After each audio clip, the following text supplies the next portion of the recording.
Hi, hi, my name is Curry Anderson, and the topic that I chose was violence is a part of sports.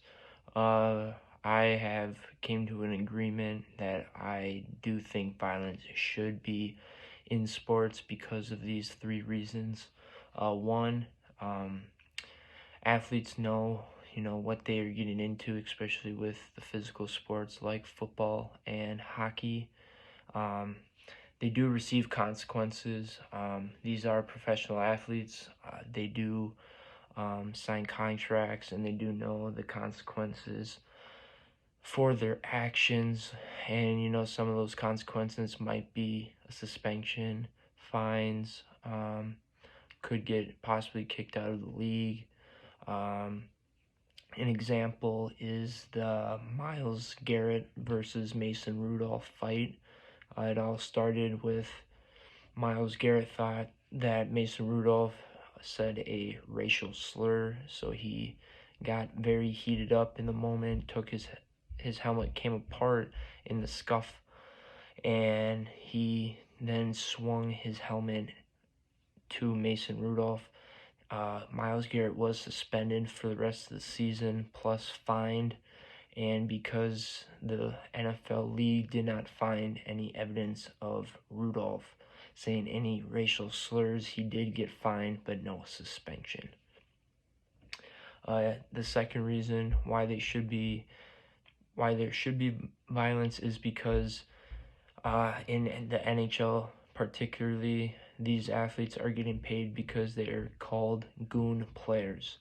For an example, Dustin Brown, he is an alternate captain and a Stanley Cup winner for the Los Angeles Kings, and he has even said himself that he is a goon player and he will do whatever it takes for him to still be in the NHL, and that is, to fight, to be physical, and to obviously protect his players at all costs because he's a goon player and he puts his body on the line before anyone else's.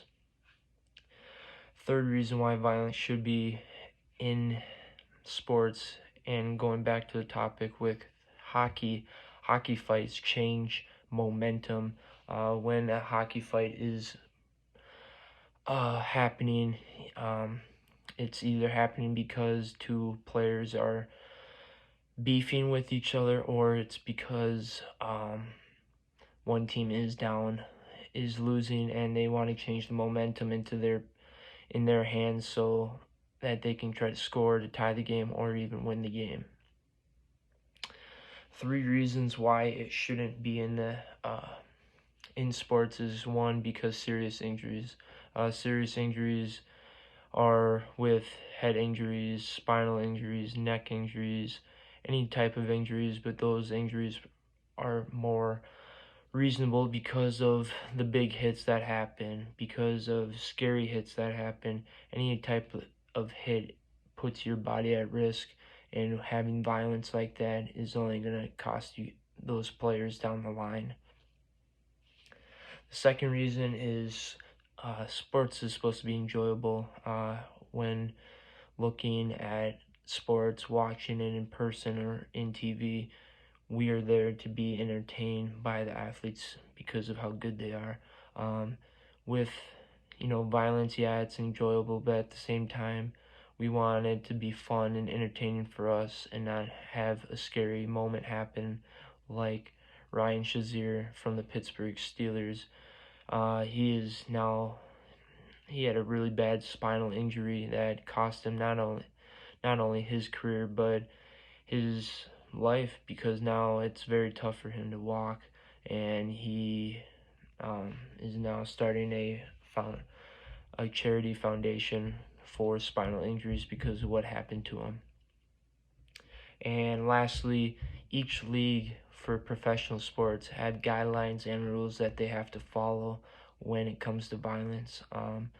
With that being said, each league has their own, and um, scary hits, violence, anything that happens, all the commissioners in the professional leagues all sit down with each committee member and talk about what their consequences are going to be.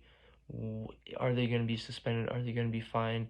or they're not even going to get a suspension or fine. All these things with scary hits and whatnot, each league will have its own guidelines and rules to follow, and athletes know that because they know what they're getting themselves into when signing a professional league contract.